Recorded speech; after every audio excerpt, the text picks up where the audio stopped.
C'est tout l'objet de ma présentation dans un instant. De vous apporter les nuances et de vous préciser ces points-là.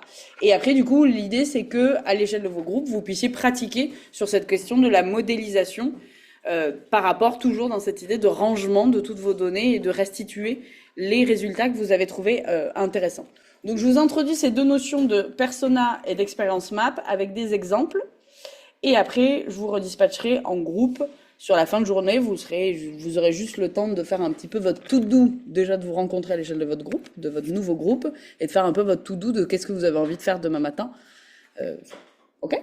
Mais je vous représente un peu le cadrage juste après. D'abord, petit point sur les outils de modélisation. Je vais projeter en plus grand parce que c'est tout petit. À qui ça parle déjà les personas, à part ce que j'ai dit hier, rapidement? Qui a déjà fait? Non, c'était ça la phrase simple. Ok. Ah bah pas ici, oui, j'imagine. Puisque je... En communication digitale, tout simplement. Oui. Parce que avant de faire des slips, enfin, ça permet de cibler Oui. des messages. Dans quel contexte? Marketing? Ouais, c'est des choses qu'on revoit beaucoup dans le marketing, etc. Il y a toujours cette idée de rangement et d'essayer d'expliciter au maximum les choses et se mettre d'accord aussi et avoir un peu des lignes directrices. Donc l'idée du persona, c'est de représenter un groupe d'utilisateurs. C'est ce que vous disiez ce matin, Elina. C'est que bah, je distingue, elle par exemple, elle avait ses profils plutôt jeunes profs et ses profils plutôt profs avec plus d'expérience. Eh bien là, elle a deux grands profils types. Elle a fait par exemple 5 interviews de l'un, 5 interviews de l'autre. Et donc elle va venir synthétiser les points communs, toutes les infos qu'elle a collectées sur les 5, par exemple, jeunes professeurs, dans un persona, qui sera un jeune professeur. Et donc, donc c'est un personnage fictif qu'on crée de toutes pièces.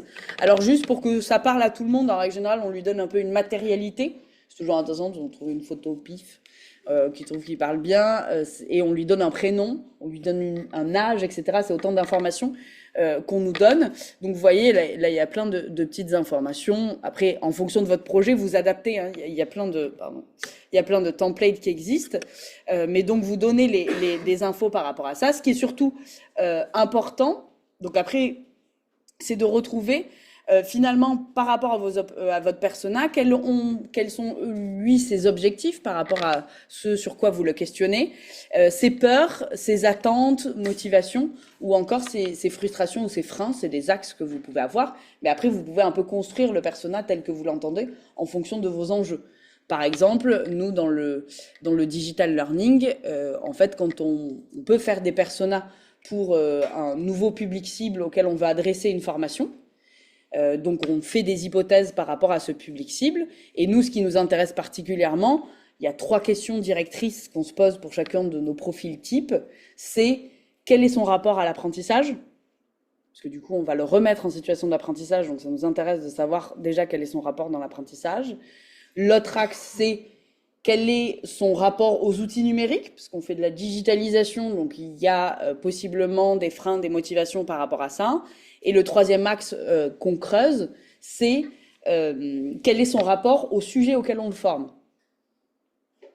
Donc ça, typiquement, ça nous permet de construire un peu un persona et de voir et d'avoir peut-être les profils un peu extrêmes, où on a d'un côté quelqu'un qui est très à l'aise avec les outils numériques, d'un autre pas du tout, là je caricature, mais qui va nous permettre pendant tout le long après de notre conception d'être d'accord et de dire il ne faut pas écarter cette personne-là, et c'est un peu nos garde-fous après pour la suite.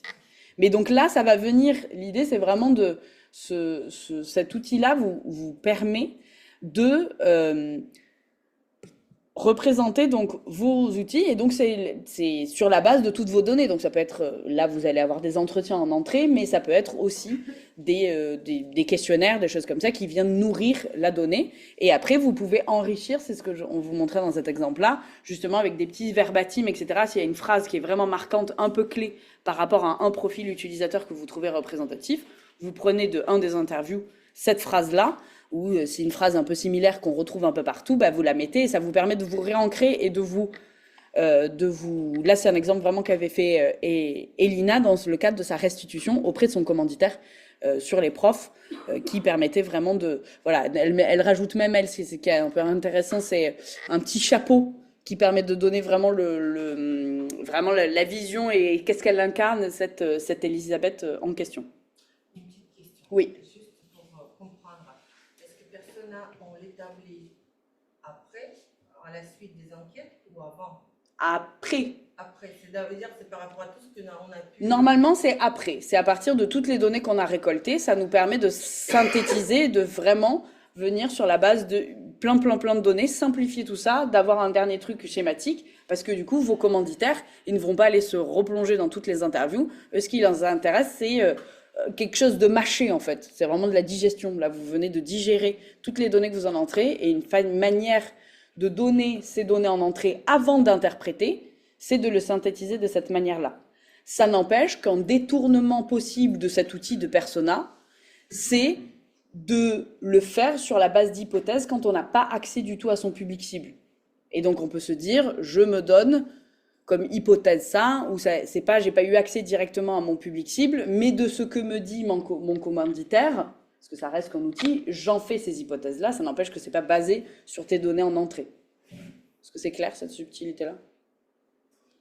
Mais en effet, et nous, typiquement, dans le digital learning, c'est une des principales problématiques qu'ont nos apprenants, c'est qu'ils ont rarement accès à leur public cible. Donc on les invite quand même à se poser la question de eux, quelles hypothèses ils formulent, quitte à ce qu'ils les corrigent une fois qu'ils sont confrontés véritablement à leur public, une fois que la formation est lancée, quoi, et qui leur permettra d'ajuster peut-être leur travail plus tard. Est-ce que c'est pas à eux de cibler aussi leur public et dire que moi, je veux le faire pour... Ils répondent toujours à une demande. Ils demandent, donc les hypothèses qu'ils formulent, ils les sortent pas de nulle part. C'est sur la base du commanditaire. Il y a toujours quand même quelqu'un qui leur dit, moi je veux former ces personnes-là à faire ça. C'est juste qu'ils se basent soit sur le discours des personnes en question qu'on souhaite former, soit sur le discours du commanditaire quand on n'a pas accès directement à son public cible. Mais ça n'empêche qu'on peut quand même formuler des hypothèses et un peu ça. Mais là, l'idée, c'est vraiment que vous le pratiquiez dans ce cadre un peu idéal où vous avez quand même quelques données en entrée. Alors, vous voyez que là, on n'a pas forcément, dans le cadre de l'exercice, là, sur ces 2 jours, beaucoup de volume. Vous n'avez que 3 interviews d'un public cible similaire. Et d'ailleurs, vous pourrez aboutir, vous, à l'échelle de votre groupe, et ce sera votre décision à l'échelle de votre groupe, si vous voulez constituer un persona ou plusieurs, parce que vous trouvez qu'il y a des profils qui sont trop différents et qu'on ne peut pas ranger dans la même catégorie. Et ça, ce sera votre réflexion. Là, je fais la petite parenthèse exercice. Mais déjà, est-ce que la notion de persona, ça vous parle par rapport à vos contextes et comme outil? Bon, après, vous allez vous confronter à essayer d'en construire un, éventuellement, et ça va vous permettre de voir les limites et les avantages de cet outil. Et si vous souhaitez ou non les utiliser plus tard. Aucune obligation de faire de persona dans votre vie. Vous pourrez être un très bon chef de projet IA et ne jamais faire un seul persona. C'est uniquement si c'est aidant. L'autre modélisation qui nous semble intéressante, donc après bon, l'appentimate c'est un peu un autre angle de vue, on est beaucoup plus sur ce que disent les gens, ce que ressentent les choses, etc. D'où son nom de empathie map, mais on est toujours sur cet angle de persona, et c'est souvent des choses qui sont complémentaires, hein. Les choses, vous pouvez faire plusieurs modélisations pour être complémentaires. Et nous, ce qu'on trouvait intéressant aussi de vous présenter dans vos cas, vous, c'est la modélisation. Je vais rezoomer, j'ai décidément des problèmes de pad. Je zoome trop tout le temps. Bon, bref, voilà, je me perds toute seule en même temps. Vous aurez tous ces éléments-là, mais en tout cas, l'idée de l'expérience map, c'est, du coup, vous prenez un persona, et vous allez vraiment documenter finalement et représenter un peu schématiquement toutes les étapes par lesquelles il passe par rapport à la confrontation au produit ou au service qu'il utilise. Donc vous allez, et l'objectif derrière de tout ça, c'est de voir éventuellement s'il y a des points de douleur à certaines étapes. Et donc pour ça, je vais peut-être vous le montrer sur celle-ci. Hop. C'est un peu plus alors ça reste des trucs très il y a des trucs très rédigés, mais en tout cas l'idée c'est de décrire. Là vous voyez par exemple c'est toutes les étapes, donc déjà ça permet de voir en grande ligne les étapes. On s'en fout du contenu, hein, c'est juste pour vous montrer les grandes sections que vous retrouvez. Là ça documente un peu concrètement ce que fait votre persona à ce moment-là, etc. Et se poser un peu la question de son état émotionnel. Est-ce que c'est un moment plutôt de friction? Est-ce que c'est un moment où ça va, etc. et après d'ouvrir sur un peu des choses, des opportunités qui sont ressorties dans son discours, des choses qu'il a déjà il a amorcées comme réflexion, etc.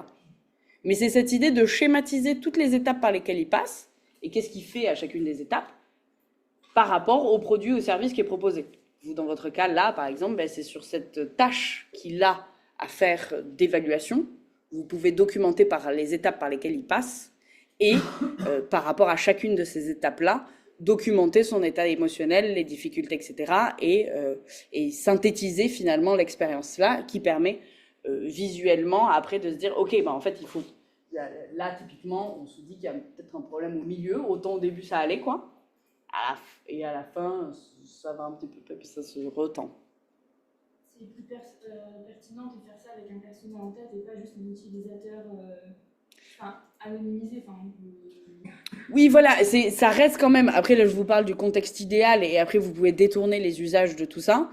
Mais normalement, c'est collé du coup un peu plus avec cette idée d'un personnage. Je prends un persona et je synthétise pareil les données. Je dis, bon, bah là, sur ce persona-là, il y a plutôt des tensions là. Là où sur mon profil plus jeune, j'ai moins de tensions à cet endroit, mais j'ai des tensions à cet endroit-là. Donc, il faut que j'arrive à trouver le bon équilibre pour répondre à ces deux profils-là. C'est aussi cette idée-là de mes profils vont peut-être avoir des tensions différentes, etc. Et ça vous permet quand même de synthétiser plutôt que de vous focaliser sur qu'un seul utilisateur, parce que sinon, vous allez vous retrouver avec 15 expériences map. Et l'objectif quand même de la modélisation, c'est vraiment de venir digérer et après de restituer ça à vos interlocuteurs.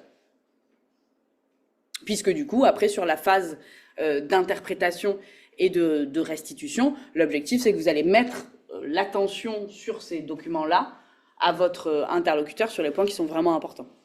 Ça, c'est juste votre matière pour venir digérer toutes les données que vous avez et pouvoir les restituer à quiconque.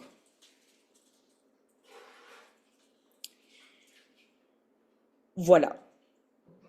Est-ce que, donc après, il y a plusieurs choses. Il y a à la fois, enfin après, vous pouvez avoir des expériences plus ou moins complexes, parce que vous avez, par exemple, tous les canaux d'entrée par lesquels ils rentrent, les interlocuteurs, s'il y a des gens avec qui ils parlent, ça peut être des moments où c'est des choses que vous retrouvez dans ces éléments-là.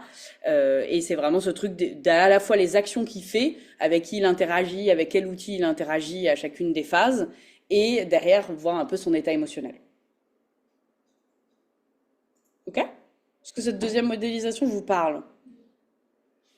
Non? De toute façon, il va falloir la pratiquer. Et l'essayer et aussi la jeter à la poubelle si vous voulez la jeter à la poubelle.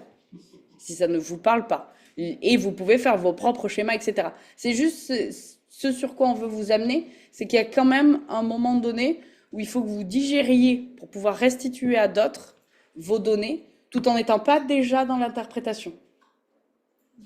Et après, vous rajoutez la surcouche après. Comment on peut ne pas être dans l'interprétation quand on parle d'empathie? Alors, j'ai pas parlé, moi, d'empathie, là. Ah non, si, on parle d'empathie. Non, c'est un nom qui est appelé à cette chose-là. On essaie de trouver un état émotionnel. L'état émotionnel, c'est qu'on le questionne dans... Si on a ressenti un état émotionnel, si la personne dit « ça m'énerve, ça », voilà. Il ne faut pas inventer des choses. Donc c'est pour ça qu'on reste collé à l'interview. Si on n'a pas de données sur l'état émotionnel de la personne à certaines phases, on ne la documente pas. Mais un gros point d'interrogation. Donc on n'interprète pas. C'est pour ça qu'on ne rajoute pas son vernis à soi. C'est vraiment si la personne a dit là... Ça reste quand même des hypothèses, vous êtes pas, parce que vous n'allez pas les faire revalider non plus votre empathie map à la personne. Après, vous pourrez le confronter avec du shadowing ou des choses comme ça. Ça peut être aussi itératif. Vous pouvez reconfronter aux données, etc. Après, ça vient complexifier le process. Donc moi, je suis plutôt sur un peu de la segmentation, quitte à refaire le process plus tard. Mais donc, quand je dis, voilà, l'état émotionnel, c'est vraiment si vous avez des infos. Si vous en avez pas, on est encore assez collé aux données, mais on les range, quoi. On est quand même rangé. On est en train de ranger. Et de croiser. Puisque du coup, il y a cette idée qu'une empathie map, une expérience map se retrouve pour un type de profil. On a à peu près ça, même s'il y a forcément des variations possibles un petit peu avec les personnes, mais en tout cas, nous, ce qu'on veut souligner, c'est ça. C'est aussi mettre l'attention sur les sujets qui vous semblent importants pour après pouvoir interpréter derrière. Ok? C'est pas évident, hein, et ces sujets... Après, vous allez être 3 ou 4 pour tchatcher, pour trouver des solutions ensemble. Et parce que presque des fois, enfin, il y a des avantages et des inconvénients à être plusieurs, mais en tout cas, l'idée, c'est que vous discutiez, que ça nourrisse votre réflexion, et c'est surtout que vous faites tout le process là pour la première fois ici avec votre nouvelle casquette de chef de projet IA. Donc c'est le faire une première fois et voir un peu tous les points justement vous de blocage par rapport à votre méthodologie et les trucs où il va falloir mettre des garde-fous dans votre future pratique. Parce que c'est pas évident et c'est sujet à énormément de biais, chacune des phases et de ce truc-là. Mais c'est déjà vous en faire prendre conscience. Et encore une fois, si un jour vous avez des gros enjeux d'analyse du besoin, faites appel à des prestats dont c'est le job. Hein. C'est juste que vous, à votre échelle, vous ayez conscience de ça pour éviter non plus d'aller trop vite tête baissée dans des solutions techniques à tout va dans certaines situations là où c'est pas forcément nécessaire. Ok ? Donc questionnez ce besoin et c'est des choses que vous pouvez réexploiter à différents moments de votre travail. Est-ce que vous avez des questions ? Je vous présente la suite de l'exercice ? Et après, si vous avez à nouveau des questions, je reste là, je suis disponible pour vous. Donc, là, ce que je vous disais, on est sur cette phase toujours traitement et modélisation qui va commencer là, mais vraiment peanut sur la partie modélisation, mais vous avez fait le traitement. Et c'est des choses que vous allez continuer demain matin. Et après, vous allez être sur l'interprétation et la restitution en vue d'un pitch. On est sur un pitch qui est attendu pour l'après-midi. C'était ça. Donc demain matin, l'idée, c'est que vous finissiez de travailler sur vos données, vous rangez tout ça et vous préparez un discours autour de ça. C'est l'objectif de demain matin, de 9h30 à 12h45. Et après, l'après-midi, un petit pitch de restitution pour cela. Donc, dans l'idée de votre pitch, l'objectif, c'était ce que je vous disais, c'est que vous vous adressiez à moi, quoi, commanditaire, de rappeler un petit peu le contexte. Donc là, c'est plus lié à mon interview à moi, un peu de toujours se mettre d'accord avec son commanditaire sur ce qu'on a compris de son besoin, du coup, de l'angle de vous partez. Vous n'êtes pas obligé d'être exhaustif, mais prenez l'angle qui est important pour vous, de la problématique que vous avez compris. De la méthodologie que vous allez mise en œuvre, alors on vous l'a drivé, hein, vous avez fait tous des interviews au nombre de 3, et ça aboutit des choses, mais ça n'empêche que vous avez quand même un petit peu de marge de manœuvre, vous, sur les traitements supplémentaires que vous voulez faire. Là, vous avez fait des traitements individuels de 3 interviews. Si vous avez envie de faire des croisements ou des choses comme ça, et pareil, vous êtes libre de nous restituer, alors on vous invite à vous exercer à ça, sur le persona et l'expérience map, et du coup de restituer ça, mais du coup vous pouvez avoir des parties pris en disant on est parti plutôt sur cette modélisation là et on en a 2 ou 1, ça ce sera à l'échelle de votre groupe que vous déciderez en fonction des données que vous avez. Ce que je dis que c'est un proto-persona parce que ce que je vous expliquais c'est que normalement il y a le croisement de plus de données en entrée, là vous êtes pas, on est juste sur une tentative de faire ça pour pratiquer, mais pas véritablement dans les trucs. Et après, du coup, vous allez nous mettre en avant les résultats pertinents et vous allez ouvrir, mais c'est l'histoire vraiment d'ouvrir, quoi, sur des recommandations si vous avez des premières pistes de choses à faire, à mettre en œuvre, peut-être des solutions qui pourraient répondre aux problématiques qui ont été envisagées. Et donc, pour ça, cette fois-ci, on regarde les lignes. Donc le groupe A, il y a Eva, Jonathan et Hugues qui vont se retrouver pour travailler sur l'interprétation et la restitution du travail fait que vous allez mettre en œuvre. Et ainsi de suite. Il y a le groupe E où vous allez être 4, et en plus, et Colline va vous rejoindre en cours de route demain matin, parce qu'elle est là sur cette fin de journée. Donc le groupe E, vous avez tous de toute façon les données pour les 3 interviews sur cette base-là. Qui sont là, notamment le post-traitement. Ça ne vous empêche pas, si vous voulez refaire un petit traitement, voilà. Si vous n'êtes pas complètement satisfait, voilà. En tout cas, on sent que du côté de Pauline, on est sur une grande satisfaction à ce stade-là. Mais en tout cas, voilà. Et puis, vous pouvez aussi décider de faire un traitement, vous essayez du prompt pour aller faire des croisements, des choses comme ça sur la base de 3 interviews. Vous faites un peu ce que vous voulez. L'idée, c'est d'explorer, de voir un petit peu ce qui fonctionne, ce qui ne fonctionne pas. Et donc là, à l'échelle de votre groupe, sur le temps qui vous reste de cet après-midi, moi, ce que je vous invite à faire, puisque du coup, on arrêtera à 17h05, parce que Yuri a un mot à vous dire. Et donc là, sur cette fin, il vous reste 20, 25, 23 minutes.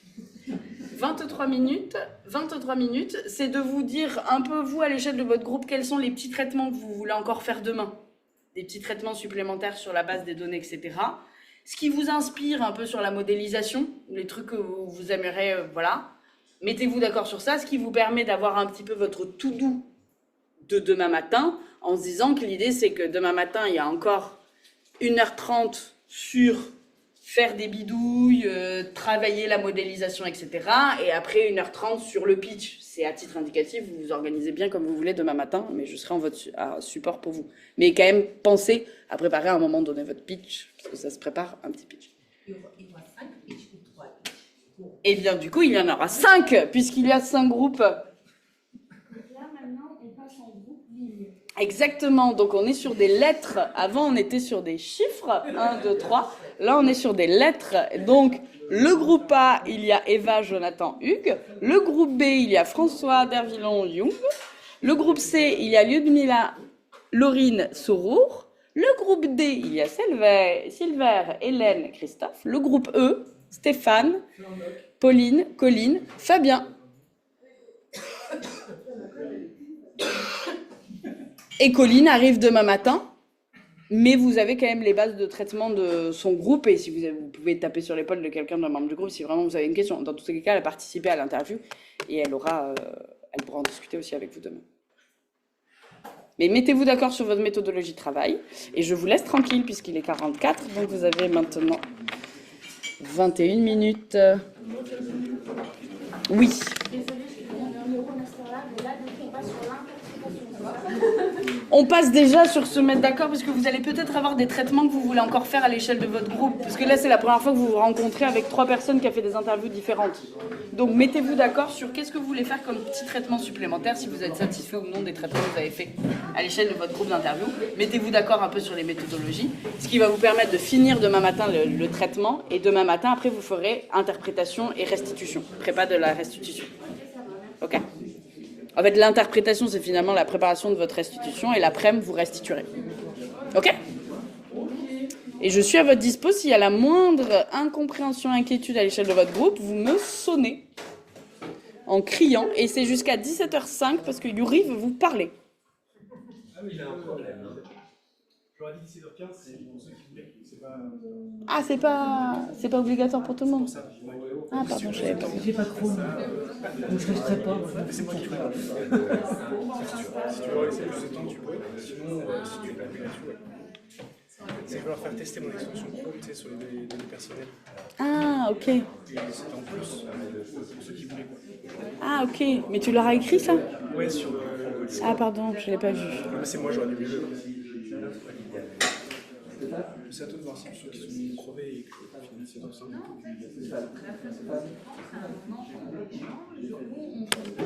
qui s'est passé dans le lien avec à peu près par rapport au classique. C'est moi, je trouve que là, j'ai fait super. Non, mais oui, ça va rester. en gros, ce qui s'est passé par exemple,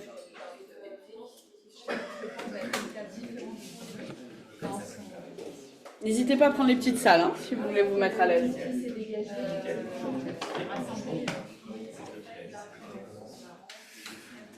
alors attends, nous on a fait quoi? Oui,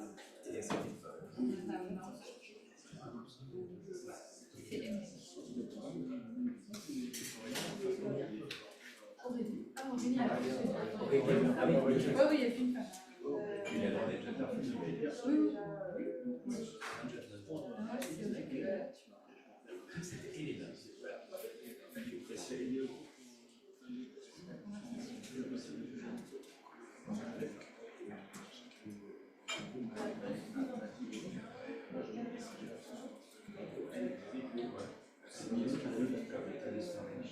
moi, je peux vous envoyer mon tableau synthétique.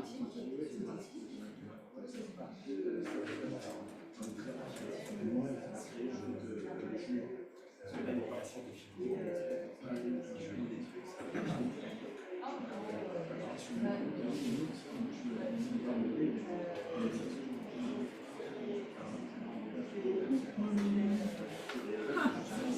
Il est en retard. Je t'explique pas.